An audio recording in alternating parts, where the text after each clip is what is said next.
In the last few years, during the Obama administration, American and Chinese relations have proved to be contentious at best, and at worst, a new direction may have emerged, with an ascendant China dictating political alignments of East and Southeast Asia.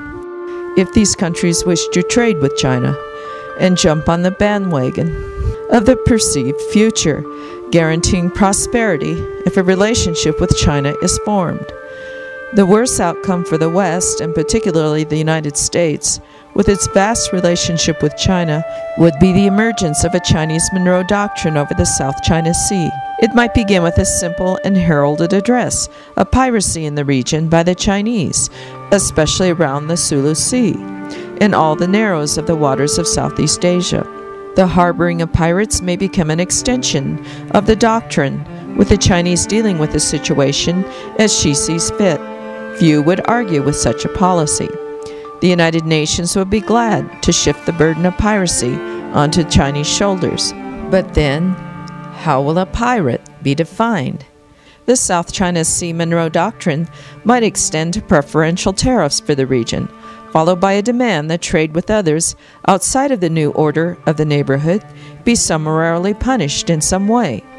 Again, it would be acquiesced to in the fashion of respect, only this time for the Chinese sphere of influence, just as others respect the American sphere of influence in the Caribbean Sea. The consequences for American businesses might be catastrophic, or American businesses might simply acquiesce. In all, the implication is that the South China Sea will no longer be a free-for-all as an international zone. China has already joined the Association of Southeast Asian Nations, established to bolster ties of nations in the region. The last time I checked, China wasn't a Southeast Asian nation, nor, for that matter, is Poland a North Atlantic nation. But that didn't keep her out of NATO. What's in a name anyway? Well, it might mean something if the Association of Southeast Asian Nations became part of the Chinese Pan-Asian movement.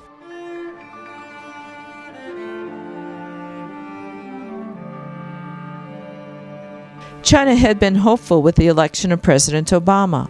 The relationship between China and the United States, at least as far as China hoped, would mean a marked improvement over the past. But this was not to be the case. China appeared emboldened when the United States appeared as weakened, for reasons still not determined. China's behavior seemed driven by her own experimentation with the realization of her own growing power. It was to be a period of mésalliance, especially for the United States from the Chinese point of view. A mésalliance would be characterized by the reversion treaty reached between the United States and Japan, ceding Okinawa to Japan.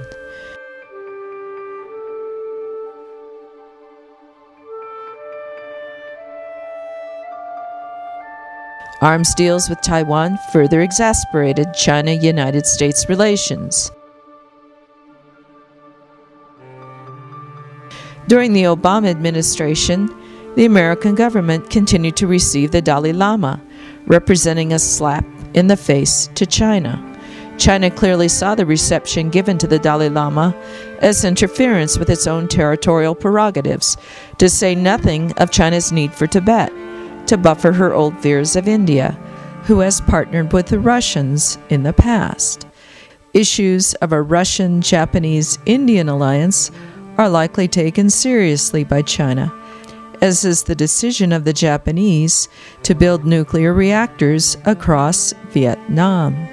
In drawing a lesson from the United States, a buffer in Tibet will prevent the uneasy border situation which the United States presently has with Mexico. If stability is central to Chinese policy, then control over Tibet is more clearly understood. If it is not an agreeable policy, it remains an understood policy. Tibet is diminished at any rate, without the ability to form its own alliances and treaties, so visit to the American president is considered extraordinarily provocative by the Chinese. It appears to them to be an unnatural act. Finally, the United States under the Obama administration continues to arm Taiwan and engage in war games with South Korea.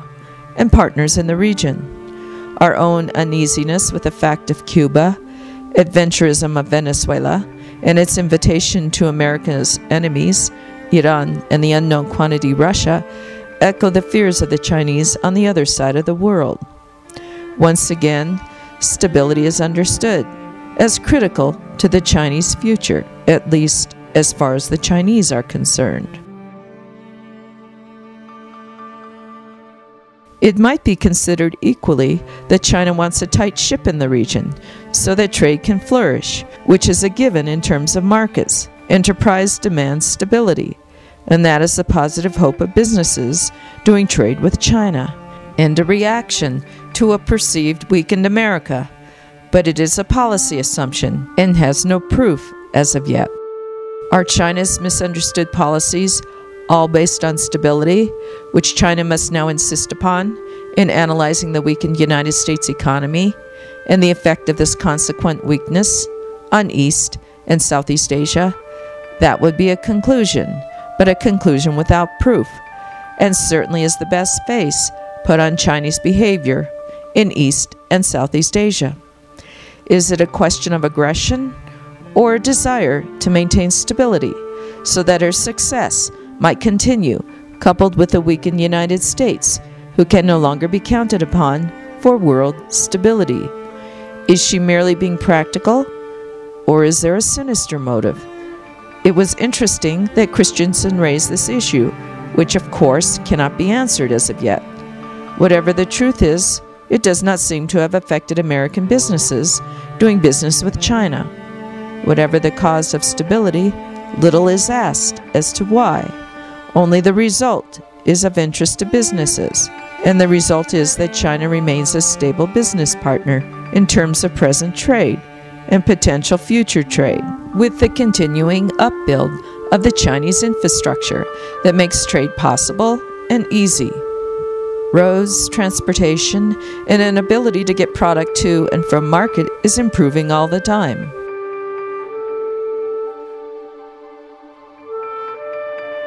During the Industrial Revolution, when the United States was competing with Europe, and Europe with itself, no one asked or cared how the Risorgimento affected the Italian South.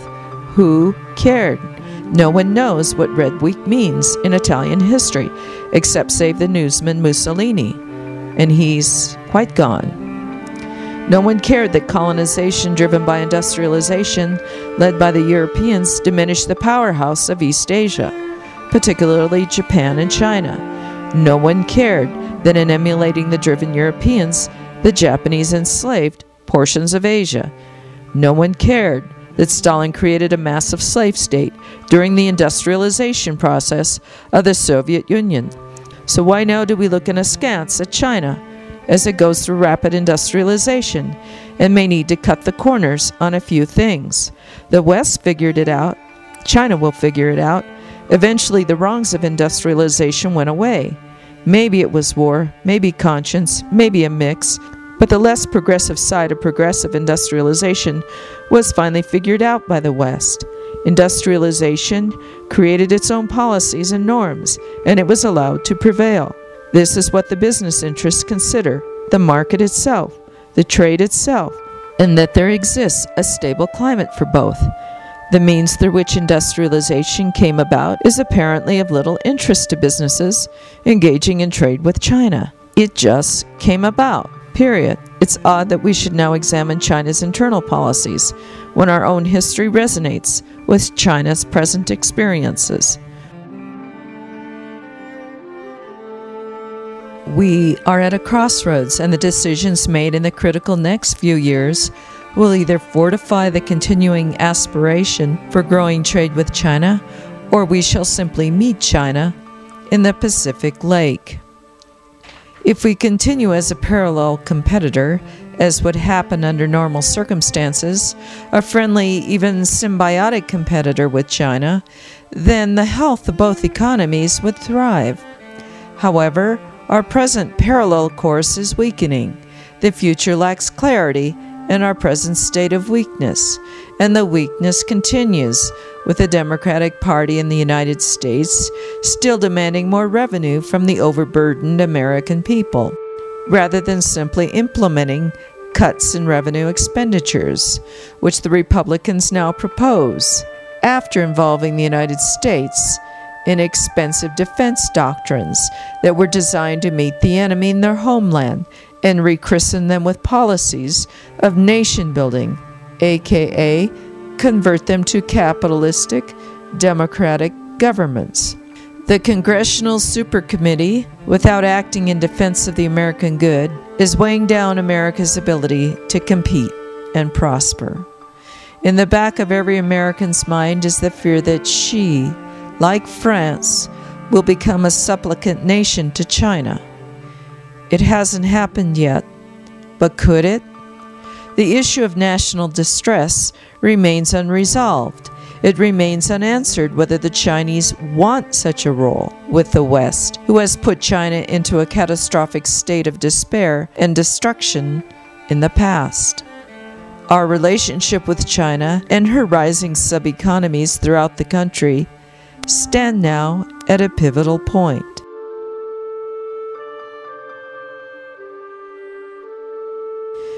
The American business community would certainly not want China to continue along her Pan-Asian vision. For why should Kuming want the trouble of trading all the way with Colorado, when she has a huge backyard all to herself that extends from Yunnan province to Australia? Maybe we are a good lot, because we meet deadlines and have a reliable workforce. But maybe, after a while, as the business community fears, maybe the Chinese just won't care about us in the end. It's just too much trouble. The weakened American economy may play a role in switching market evaluation to the near region and forgetting about the United States at all. As far as weakness goes, the critical loss of the Panama Canal and the current phenomenal reconstruction of the canal with Chinese money is a role lost entirely for the United States, when once it would have been expected that control over the canal and any subsequent reconstruction would have been in the purview of America. But now the Chinese have built and will maintain control over both ends of the canal. The United States is hemorrhaging from more than one wound. The American people have been betrayed, although they have paid dearly with their largesse and life for a country they love dearly.